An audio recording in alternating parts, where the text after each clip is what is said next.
여러분 안녕하세요. 올리비아입니다. 저는 2년 전에 미국 교환학생을 갔다 와서 오픽을 처음으로 봤었고요. 그때는 준비를 하지 않고 시험을 한번 봤었습니다. 그때 IH를 취득을 했어요. 그게 2년 전이기 때문에 오픽 유효기간이 만료가 됐어요. 그래서 저는 지금 일을 하고 있기 때문에 당장 오픽이 필요한 상황은 아닌데 어차피 만료도 된 겸에 레벨업도 해보고자 한번 준비를 해봤고요. 저는 2주 동안 이제 공부를 해서 AL을 취득을 했고요. 공부를 해보고 나니까 제가 공부하기 전에 알았으면 더 좋았을 법한 것들이 몇 가지가 있더라고요. 그래서 그런 꿀팁들도 알려드리고자 합니다. 물론 제가 전 등급이 IH였고 거기서 이제 AL로 레벨업을 한 거기 때문에 IH에서 AL로 레벨업을 하고자 하는 분들에게도 이 영상이 도움이 되겠지만 그게 아니더라도 나는 꼭 스크립트를 외워서 이 시험을 치겠다 라고 결심하신 분들이 아니라면 제가 드리는 팁들이 도움이 될 거라고 생각을 합니다. 저만의 AL 받은 꿀팁들을 알려드리겠습니다. 여러분 안녕하세요. 제가 영상을 편집하다 보니까 시험 치는 분들이 좀 궁금해할 만한 요소들을 빠뜨린 것 같더라고요. 그래서 편집을 하다가 다시 찍으려고 카메라를 켰습니다. 일단은 서베이, 제가 어떤 서베이 주제를 선택했는지 궁금해하실 것 같은데요. 저는 어떤 서베이 주제를 선택할 건지 처음부터 정하고 나서 공부를 하진 않았고요. 이 여우 모의고사를 보면은 여기 나오는 질문들이 이제 이 선생님, 최나영 선생님께서 사람들이 제일 많이 고르는 좀 그나마 쉽게 칠 수 있는 주제들의 조합을 토대로 이제 만들어 놓은 모의고사예요. 이 여우 오픽 모의고사의 백그라운드 서베이가 어떻게 되어 있냐면 제가 여기 띄워놓을게요. 이렇게 되어 있는데 저도 이제 이 서베이를 토대로 모의고사를 쳤었어요. 그러고 나서 이제 제가 서베이를 선택을 할 때는 이거 그대로 선택을 하지는 않았고요. 저도 여기다가 띄워놓을게요. 두 서베이를 비교해보면 알 수 있겠지만 저는 콘서트 가기, 공연 연극 관람하기를 빼고 조깅과 걷기를 추가를 했어요. 제가 추가를 한 기준이 뭐냐면 여우 오픽 모의고사를 풀면서 제가 좀 답하기 쉬웠던 주제들을 토대로 고르려고 했거든요. 그래서 이 부분은 여우 모의고사 풀어보면서 좀 대답하기 쉬운 주제들을 토대로 고르시면 좋을 것 같아요. 그리고 이거 진짜 꿀팁인데 저희가 서베이에서 어떤 주제를 택하는지 채점자가 알 수가 없대요. 그래서 이제 운동 같은 경우에도 조깅, 걷기, 그리고 자전거 이렇게 해야지 사실 3개를 택할 수 있는 건데 운동을 전혀 하지 않음과 조깅, 걷기 이렇게도 같이 선택을 할 수가 있다는 거죠. 저는 예전에 시험 쳤을 때는 제가 선택한 서베이랑 제가 말하는 거랑 다르면은 채점자분께서 좀 이상하게 생각하지 않을까도 걱정을 했었던 터라서 이게 이 소식이 되게 반갑더라고요. 이건 한국 오픽 관련 종사자분께서 말씀해 주신 거라서 이건 검증된 거니까 여러분들도 그거 신경 쓰지 마시고 서베이 체크하시면 될 것 같습니다. 그리고 저는 시험 시간은 다치고 나니까 한 30분에서 35분 사이였던 것 같아요. 사실 시험 시간은 큰 영향을 끼치지 않는다고 하니까 딱히 신경 쓰시지 않으셔도 될 것 같아요. 그리고 오픽노잼 선생님이 첫 번째 질문은 1분 내로, 두 번째 질문은 1분 30초, 세 번째 질문은 2분 정도 이렇게 대답하라고 말씀을 해주시잖아요. 그래서 실제로 모의고사 때는 그렇게 풀었었어요. 근데 실제 시험에는 초가 안 나오더라고요. 그래서 제가 몇 초를 말했는지를 알 수가 없더라고요. 그래서 그냥 그런 거 강박 가지시지 말고 그냥 첫 번째 문제는 좀 간단하게, 두 번째 문제는 그것보다는 좀 디테일하게, 세 번째 문제는 최선을 다해서 이런 식으로 푸시면 될 것 같습니다. 이렇게 그 첫 번째 문제를 간단하게 말하라는 이유는 오픽노잼 선생님께서도 설명을 해주시지만 첫 번째 문제에 제 얘기를 전부 다 해버리면 두 번째, 세 번째에 동일한 주제로 질문이 나왔을 때 할 말이 적어지기 때문인데요. 그래서 이제 첫 번째 질문은 또 난이도도 낮은 질문이기 때문에 간단하고 짧게 끝내고 두 번째 질문, 세 번째 질문, 점점 심화 질문이 나올 때마다 더 자세하게 말하는 것을 추천한다고 오픽노잼 선생님께서 말씀해 주셨습니다. 그러면요. 네. 그럼 제가 공부한 꿀팁들을 알려드릴게요. 우선 저는 오픽노잼이랑 여우 모의고사로 준비를 했습니다. 아마 오픽 준비하시는 분들이라면 오픽노잼은 한 번씩 들어보셨을 것 같고 여우 모의고사도 좀 유명해서 많이 들어보셨을 것 같은데 여우 모의고사 같은 경우에는 실제 시험과 유사한 모의고사들을 업로드해둔 채널이라서 실제로 그 영상을 보면서 모의고사 시험을 봐볼 수 있는 채널입니다. 저는 그렇게 두 가지로 공부를 했습니다. 첫 번째, 오픽노잼 영상 시청 방법에 대해서 알려드릴게요. 저는 우선은 IH 시리즈, 그리고 AL 시리즈, IM 시리즈 순으로 시청을 했습니다. 제가 필기하면서 듣는 걸 좋아해서 필기는 영상을 보면서 다 했었고요. 그 필기를 한 덕에 그 필기를 보면서 복습을 할 수가 있었습니다. 오픽노잼 선생님의 어떠한 강의를 듣던 간에 그 질문의 4가지 유형과 그것의 대답 방법에 대해서는 알고 있는 게 훨씬 더 좋은 것 같아요. 왜냐면 저는 그냥 IH 시리즈, AL 시리즈 순으로 이렇게 강의를 들었는데 그 오픽노잼 선생님이 질문을 4가지로 제대로 설명해 주시는 강의를 딱 듣고 나서야 뭔가 감이 딱 와닿았거든요. 그래서 제가 자세히만 설명을 드리자면 4가지는 description, habit, past experience, 그리고 comparison 이렇게 4가지로 구성이 되어 있는데요. 디스크립션은 말 그대로 묘사 질문. 그래서 뭐 예를 들어서 제가 공원을 서빙에서 체크를 했으면 네가 자주 가는 공원을 묘사해봐라 라는 질문이 나올 수가 있겠죠. 그리고 2번째, 헤빗 같은 경우에는 당신이 공원에 가서 자주 하는 행동을 설명해주세요 라는 질문이 나올 수가 있겠죠. 그리고 3번째, 패스트 익스피리언스는 뭐 당신이 공원에서 겪은 기억에 남는 경험을 얘기해주세요 라는 질문이 나올 수가 있습니다. 그리고 마지막은 컴페리즌인데요. 이 질문 예시로는 과거에 당신이 겪었던 공원과 지금의 공원에 대한 차이점을 설명하라 라는 질문이 나올 수가 있습니다. 이제 오픽에 나오는 모든 질문들 중에 롤플레이를 제외하고는 모든 질문이 이 유형으로 나눠져 있습니다. 그래서 이 유형을 먼저 알고 나면은 질문을 들으면서 내가 답변을 어떻게 해야 될지를 생각할 수 있어서 좋았고요. 그리고 이제 이 질문별 답변 방법은 오픽노잼 선생님 강의 중에 설명해 놓으신 강의가 있어요. 그래서 그 강의를 찾아서 들으시면 이제 다른 강의를 듣더라도 빠르게 습득을 하실 수 있을 것 같습니다. 그러면 2번째 꿀팁, 여우 모의고사 활용 방법인데요. 저는 이제 IH 시리즈를 다 듣고 나서부터는 여우 모의고사를 함께 풀어보면서 공부를 했었어요. 모의고사를 제가 보면서 휴대폰으로 제 답변을 녹음을 해서 보고 난 후에 그 답변을 들으면서 저 혼자서 피드백을 하는 시간을 가졌습니다. 제가 답했던 거를 들으면서 나중에 실제 시험에서 이런 비슷한 질문이 나왔을 때 제가 어떻게 대답을 할 건지 그 대답을 구상을 할 수 있었습니다.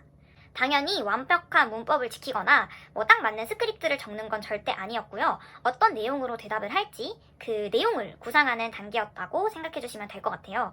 그래서 예시로 제가 피드백을 할 때 공원에서 있었던 특별한 경험이라는 질문을 받았을 때 적었던 그 제 질문 답변 구상한 그 시트를 보여드릴게요.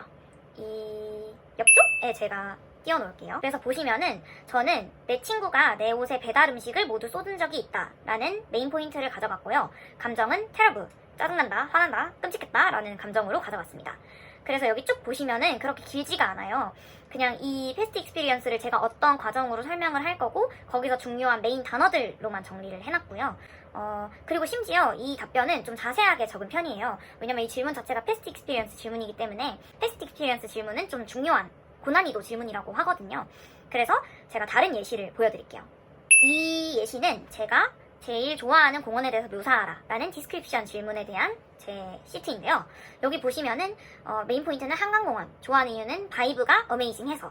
이 시트는 엄청나게 짧죠. 그냥 뭐 바로 앞에 강이 있어서 뷰가 좋고 사람들이 피스풀해 보여서 나도 피스풀해진다 라는 이제 그냥 시트로만 구성을 해놨고, 이런 거 나오면 엄청 다이업하기가 쉬우니까 그냥 이렇게 짧게만 구성을 해놨습니다. 그리고 제가 직접 대답을 해보기 때문에 그 대답을 할 때 제가 잘 생각나지 않는 단어나 아니면 어떻게 말해야 될지 모르는 구문 같은 경우에도 피드백하면서 정리를 해서 실제 답변 때는 대답을 할 수 있었습니다. 그래서 사실 여우 모의고사를 보면서 제일 좋은 거는 내가 실제로 이 질문이 시험에서 나왔을 때 어떻게 대답할지를 한번 생각해본다고 생각을 하시면 돼요. 솔직히 이런 질문을 갑자기 받으면은 한국어로도 말을 하기가 어렵잖아요. 뭐 예를 들어서 은행에서 있었던 기억에 남는 경험을 말해라. 아니 은행에서 기억에 남는 경험이 어디 있어요? 뭐 공원에서 기억에 남는 경험이 뭐 딱히 뭐가 있습니까? 그래서 저는 미리 어떤 내용으로 말할지 생각해 볼 수가 있어서 정말 좋았습니다. 하지만 물론 모든 돌발 질문을 준비를 할 수는 없는데요. 실제로 저도 제가 시험을 봤을 때 정치적인 이슈, 심지어 국가 간의 정치적인 이슈에 관한 질문이 나왔어요. 그래서 이거에 대해서는 저도 질문을 하지 못해서 급하게 이제 그 시험장에서 대답을 했었는데요. 이럴 때 해결할 수 있는 방법에 대해서도 이후에 설명드릴게요. 3번째 꿀팁은 모의 답변을 구상할 때랑 실제 시험에서 도움이 될 만한 팁인데요. 저는 제가 시험을 칠 때 엄청 인생에 스펙타클한 일이 가득한 리액션이 풍부한 교포라고 생각하고 시험을 쳤어요. 왜냐하면 채점자분들도 사람이라서 좀 재미있는 이야기를 하면은 플러스 요인이 될 수 있다고 하더라고요. 근데 솔직히 뭐 은행에서 있었던 특별한 경험, 아니면 뭐 공원에서 있었던, 캠핑에서 있었던 특별한 경험이 딱히 없잖아요. 그래서 저는 그런 이야기들을 다 지어냈습니다. 실제로 아까 제가 예시로 보여드렸던 공원에서 있었던 일, 거기서 이제 제가 제 친구가 제 옷에 뭐 음식을 다 쏟았고 내가 하얀색 바지를 입고 있어서 정말 짜증났다 이렇게 적어놨는데 그거 다 지어낸 겁니다. 왜냐하면 저 공원에서 친구가 저한테 쏘준 적은 딱히 없거든요. 하지만 그거 말고 공원에서 있었던 뭐 특별한 경험이 사실 생각나는 게 딱히 없었어요. 그래서 저는 이렇게 스펙타클한 일들을 답변을 구상할 때 하나씩 지어내서 답변을 했었습니다. 그리고 필링을 말해주는 게 답변을 엄청 풍부하게 하고 고득점을 받는데 좋은 영향을 미친다고 오픽노잼 선생님께서 말씀을 해주시는데요. 근데 좀 저도 그렇고 한국인들이 필링을 말하는 거에 좀 익숙하지 않은 것 같아요. 최대한 필링을 많이 말하려고 노력을 했습니다. 그리고 거기 더해서 필링을 말하는 동시에 좀 오버리액팅을 하려고 했어요. 그래서 좋으면 그냥 좋은 게 아니라 막 fantastic, fabulous-하다, amazing-하다, 막 marvelous-하다 이런 식으로 대답을 했고요. 그리고 싫으면 그냥 싫은 게 아니라 막 terrible-하다, horrible-하다, awful-하다, 막 disgusting-하다 이런 식으로 엄청 오버리액팅을 했습니다. 이렇게 감정 단어는 좀 여러 개 알고 있으면 계속해서 똑같은 뭐 I like that, 뭐 it was really good 이렇게 똑같은 단어를 반복하는 게 아니라 여러 단어를 사용할 수 있어서 좋은 것 같아서 이런 감정 단어들은 좀 암기를 해놓으시면 좋을 것 같아요. 그리고 마지막 네 번째 꿀팁입니다. 아까 두 번째 꿀팁에서도 말씀을 드렸듯이 아무리 이제 모의고사를 풀고 뭐 예비 답변을 구상을 하더라도 당연히 처음 접하는 주제가 있을 수밖에 없는데요. 오픽노잼 선생님도 그렇고 다른 오픽 관련된 선생님들도 질문 한두 개 정도는 넘겨도 좋은 점수를 받을 수 있다고는 말씀을 주시더라고요. 근데 저는 아무래도 목표가 AL이었다 보니까 넘겼다가 혹시나 낮은 점수가 나올까봐 어려운 질문이 나왔는데도 넘기지를 못했어요. 넘기기에는 조금 애매한 그런 분들은 말할 주제가 하나라도 생각이 났으면은 어쨌든 막 그거에 대해서 조금이라도 연관된 말을 하다가 결론이라도 제대로 말을 해주면은 그 채점자 입장에서 영어를 못하는 게 아니라 이 질문에 익숙지 않은 거구나 라고 생각할 수 있지 않을까 생각을 합니다. 이제 제 실제 시험에서는 국가 간 정치에 관한 질문이 나왔었어요. 그래서 실제로 나왔던 질문이 당신 나라와 다른 나라의 관계에 있어서 예전부터 변화해온 뭐 정치적, 문화적 요소를 설명하라 이런 질문이 나왔습니다. 그래서 완전 멘붕이 왔습니다. 이걸 한국말로도 말할 거리가 없는 거예요. 그래서 이 질문을 스킵을 할까 고민을 하다가 그래도 일본이라는 주제가 생각이 나서 일단 답변을 하기 시작했습니다. 그래서 저는 대답을 할 때 일본과 우리나라의 정치적인 관계는 옛날에 있었던 역사적 사건 때문에 좋지 않다로 시작을 했는데 솔직히 변화가 뭐가 있는지를 모르겠는 거예요. 친구도 그닥 좋은 것 같지는 않고 그래서 이제 역사적 사건을 또 설명을 하고 싶은데 역사적 사건 뭐 식민지, 위안부 이런 거를 제가 말로 어떻게 설명해야 될지 모르겠어서 괜히 꺼냈다가 막 버벅거릴 것 같아서 그냥 꺼내질 않았어요. 그래서 막 뭐 일본과 우리나라의 관계는 역사적 사건 때문에 좋지 않고 뭐 지금도 좋지 않고 뭐 그래서 뭐 다양한 이슈에 있어서 뭐 서로 좀 싫어하는 경향이 있다 이런 식으로 좀 핑계수수하면서 말을 했었던 것 같아요. 그래서 말을 하면서도 나 메인 포인트가 좀 없는 것 같아서 이거 빨리 마무리를 지어야겠다 생각을 했고 결론을 뭐라고 할지를 고민을 했습니다.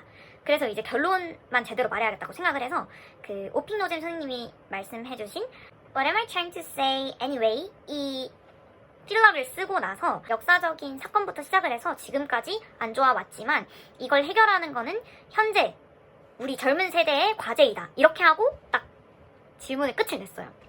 왜냐하면 제가 지난번 시험에서 그 마지막에 문장 더듬고 막 제대로 끝 맺지 못해서 IH 받은 게 생각을 나서 이제 시험을 보고 나서 맨 마지막에 말을 할 때 좀 아쉬워가지고 뭐 오늘 좀 긴장을 해가지고 평소보다 좀 말을 못하는 것 같은데 다음에 뭐 만나면 에바 재밌게 얘기하자 이렇게 말을 하려고 했는데 그 말을 완전 버벅거리면서 더듬거리면서 제대로 하지 못했어요. 그래서 마지막에 엄청 애매하게 막 정적이 흐르다가 anyway bye 이렇게 하고 껐단 말이에요. 결론이라도 제대로 말해야겠다는 생각을 했었거든요.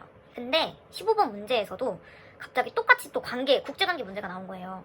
이번에는 당신 나라와 다른 나라의 관계에 영향을 미친 역사적 사건에 대해서 설명하라 이런 질문이 나온 거예요. 그래서 일본 얘기를 다 했단 말이에요. 그래서 이제 어떤 거를 설명을 할까 하다가 또 이것도 넘길까 말까 고민했어요. 다시 듣기. 넘길까 말까 고민을 했는데 북한. 그래서 북한이라는 주제가 생각이 난 거예요. 그래서 이제 일단은 답변을 시작을 했습니다. 그래서 뭐 1950년대에 있었던 전쟁 때문에 우리나라가 두 개로 분단이 됐다. 부터 시작을 했는데 결론에서는 또 뭐 우리는 한민족이기 때문에 이 분단에 대한 문제를 어떻게 해결해야 될지를 뭐 오픈마인드로 계속 얘기를 해야 되고 고민을 끊임없이 해야 된다. 이렇게 해서 마지막에 as a Korean 이렇게 하고 딱 클리어해서 끝이 됐습니다. 저도 답변을 못할 것 같으면 넘기는 것도 하나의 전략이 될 수 있다고 생각합니다. 하지만 넘기기는 조금 아쉬운 분들, 넘기기에는 조금 애매한 그런 분들은 뭔가 말할 주제가 하나라도 생각이 났으면은 결론이라도 제대로 말을 해주면은 그 채점자 입장에서 영어를 못하는 게 아니라 이 질문에 익숙지 않은 거구나 라고 생각할 수 있지 않을까 생각을 합니다. 이건 온전히 제 뇌피셜이어서 모르겠는 분들은 스킵을 하셔도 되고요. 아니면은 저처럼 결론이라도 제대로 말해보려고 노력해보는 걸 추천을 드립니다. 네, 어쨌든 이렇게 제 꿀팁과 브이로그가 모두 끝이 났습니다. 어떻게 도움이 됐을지 모르겠지만 저는 어쨌든 2년 전에 미국 갔다 왔을 때도 취득하지 못했던 AL을 취득해서 엄청 기쁘고요. 여러분들도 열심히 빨리 벼락치기로 공부를 해서 AL을 취득하시고 OP 졸업하시기를 바랍니다. 그럼 안녕. 질문 있으시면 댓글창에